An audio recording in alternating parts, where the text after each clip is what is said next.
இந்த இட்லி மாவை வச்சு போண்டா செய்கிறது எப்படின்னு பார்க்கலாம். இந்த கப்பில் 1 கப்பு தான் எடுத்துருக்குறேன். புளிச்ச மாவு புளிக்காத மாவு எந்த மாவு இருந்தாலும் செஞ்சுக்கலாம். பாருங்கம்மா, மாவு நல்லா கெட்டியாக இருக்குது. நல்லா கலந்து விட்டுடலாம். இந்த அளவுக்கு கெட்டியாக தான் இருக்கணும். கொஞ்சம் சோடா போட்டுடலாம். ஏற்கனவே நம்ம மாவுக்கு உப்பு போட்டு தான் கரைச்சி வச்சுருக்குறோம். கொஞ்சமாக உப்பு போட்டுக்கலாம். பொடியாக நறுக்குன இஞ்சி கொஞ்சம், பொடியாக நறுக்குன பச்சை மிளகாய் 2 பச்சை மிளகாய் காரத்துக்கு ஏற்ற போல் போட்டுக்கோங்க. ஒரு பெரிய வெங்காயம் நறுக்கி வச்சுருக்குது, அதையும் இதில் போட்டுக்கலாம். ஒரு கைப்பிடி கொத்தமல்லி இலை பொடியாக நறுக்கணுது, பொடியாக நறுக்கணும் கருவேப்பிலை,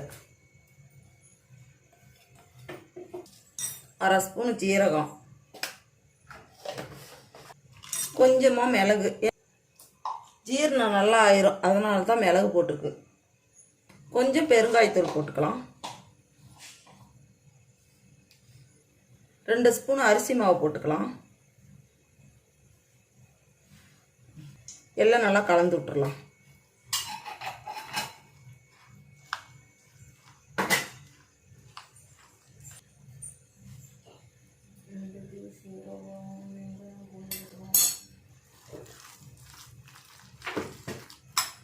பாருங்க, எல்லாம் சேர்த்து நல்லா கலந்துட்டோம் இட்லி மாவு.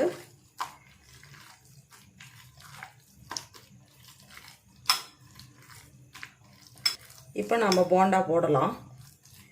இப்போ உப்பெல்லாம் சரியாக இருக்குதான்னு பார்த்துட்டு போண்டா போடலாம். இப்படி விழுந்தாலே போதும்.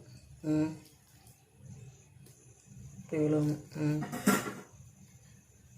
ரொம்ப அப்படியே தண்ணி மாதிரி போகக்கூடாது, ரொம்ப கெட்டியாகவும் இருக்கக்கூடாது. இப்படி விழுந்தாலே போதும். இந்த அளவு கரைச்சி எடுத்துக்கணும். இப்போ நம்ம போடலாம். இப்போ எண்ணெய் காஞ்சிருச்சு, போண்டா போட்டுக்கலாம்.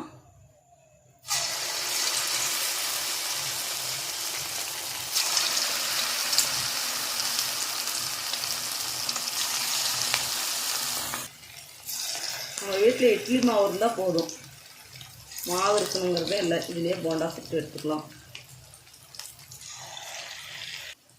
அப்படியே திருப்பி விட்டுறலாம். பாருங்கள், அப்படியே வெந்து வந்துருச்சு.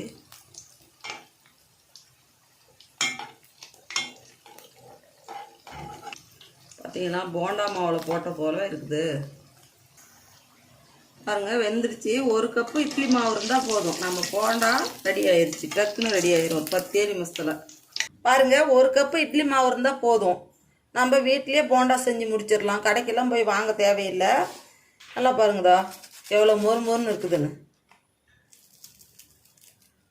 நாம் கடல மாவில் செஞ்சது போலவே இருக்குது போண்டா. இது வந்து அரிசி மாவில் செஞ்ச போண்டா அப்படின்னு சொல்ல மாட்டாங்க. அவ்வளோ சாப்பிட்றது உள்ளே வந்து நல்லா சாப்பிட்டாவும் மேலே நல்லா மொறுமொறுப்பாகவும் இருக்குது. அவ்வளோ சாப்பிட்டா இருக்குது. சாப்பிட்றதுக்கும் அவ்வளோ ஒரு டேஸ்ட்டாக இருக்கும்.